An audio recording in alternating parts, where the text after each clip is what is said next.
Have you ever wondered what rapping really was like in the late 1990s to the early 2000s? Well, luckily you have me here to discuss all this information and details. One familiar name that might ring a bell to you is Tupac Shakur. Tupac Shakur was a very famous artist that came out with Straight Outta Compton that unfortunately got killed in a drive-by shooting that is still unsolved today. So let's jump right into this speech. First, we will be going over the rap culture in a general, like as a whole. Second, we will go over the old style of rap. And lastly, we will get into what has changed from the old style rap and move into the current generation of rap. So first, many of these rappers have came from nothing. A lot of these rappers have grew up in poverty and street gangs. According to a Stanford study, the rap culture has caused a ton of violence in the communities. With that being said, this has caused a lot of drug problems, gun problems, and a lot of gambling and uncalled for situations like that. There are four main elements to the rap culture. The first one is DJing. DJing is a form of making beats and putting them in with the music to make it all come together. And they are mainly seen at parties or street events where they DJ the music, where they make the music in front of all the fans. The next element to the rapping scene is rapping itself. What this means is putting words that rhyme together and then putting a beat on top of that makes the music come out to perfection. The next one we'll get into is graffiti. Graffiti is the action of spray painting on trains or buildings of your street gang or just of something you enjoy. And finally, the last element to rapping is breakdancing. Breakdancing was mostly used back in the early 2000s, and that is just a form of dancing to your favorite song profusely. Fans bring the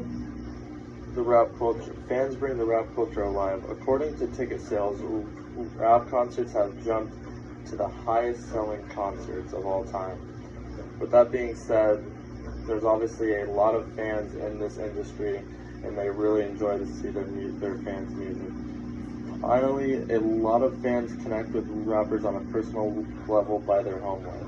A lot of these fans can relate to these lyrics and actually get something out of these lyrics, and this will then motivate those young kids to actually do something with their lives instead of joining street gangs and doing drugs.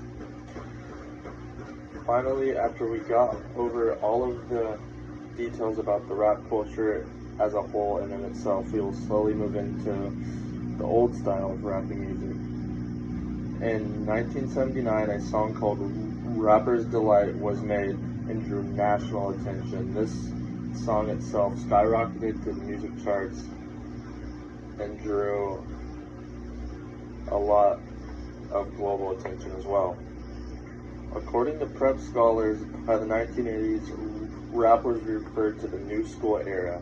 The reason why it was called the New School era was because it was like a new scene in the music industry. Like everyone knows like rock, country, and all that stuff, but this was like just starting out in the 1990s to early 2000s. Later on that year, hip-hop spread globally, and by globally I mean it went over to like China, Japan, Europe, just all the countries around the world were starting to listen to this rap. And that's when Straight Outta Compton was released. In 1990, the country came divided from the east to the west. Rappers like Diddy, Wu-Tang Clan, and Fugees blew up due to this. And this also caused a lot of controversy because it was during the periods of the unsolved murders of Tupac Shakur and Notorious B.I.G.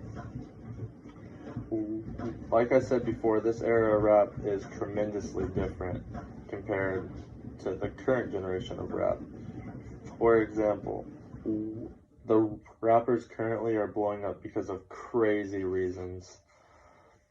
For example, 6ix9ine blew up because of his colorful hair and his social media posts. The new style of rap has brought a lot of deaths as well. For example, Juice WRLD, he was a rapper out of Chicago, and he was actually at an airport flying to Chicago when he suddenly overdosed on Percocets. After that happened, the rap community kind of realized that they needed to slow down on the drugs and stop influencing their fans to do so. Also, the fans have claimed the new style of rap is way more toxic, and by toxic, it means it's like way more aggressive, way more violent, and way more related to the street gangs rather than the true style of music that it was in the 1990s to early 2000s. The fans in the current are also not true to themselves.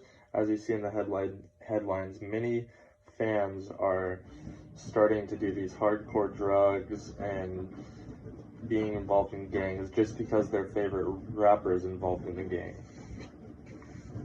Although ticket prices are rising, many families are being torn apart due to the hardcore drugs being used and all the gang life and just things like that. According to Vice, many of these rappers in the scene are stricken from poverty.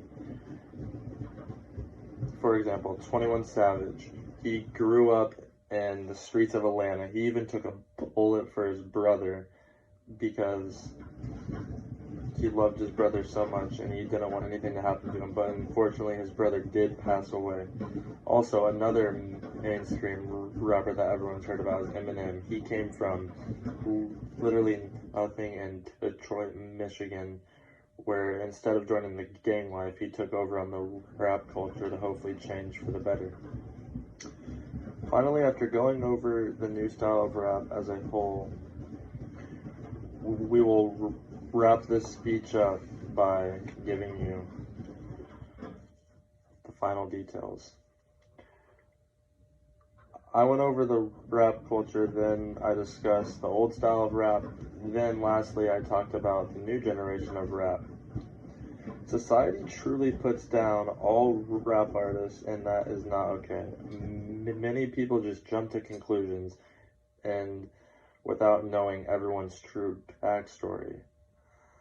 Now, I will agree, the rap culture has changed dramatically due to deaths and all the drugs that have been going through the community, but all in all, they are just trying to spread light on every situation and where they came from.